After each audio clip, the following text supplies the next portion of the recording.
Завтра страна отметит главный мужской праздник – День защитника Отечества. Жителей и гостей Северной Осетии ждет насыщенная программа в этот день. Празднования начнутся с возложения цветов к памятникам воинской славы. В 2 часа дня в Северо-Осетинском государственном академическом театре начнется концерт, посвященный Дню защитника Отечества. Также с 11 часов утра по инициативе МВД Республики в Парке культуры и отдыха имени Куста Хитагурова начнутся праздничные мероприятия.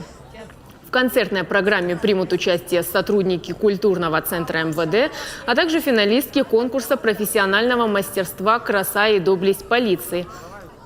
Они исполнят песни военных лет. Гостей праздника ждет полевая кухня, солдатская каша, блины и горячий чай.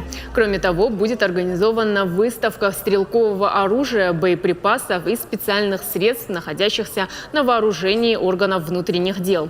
Завершится праздничный день в 9 часов вечера красочным фейерверком.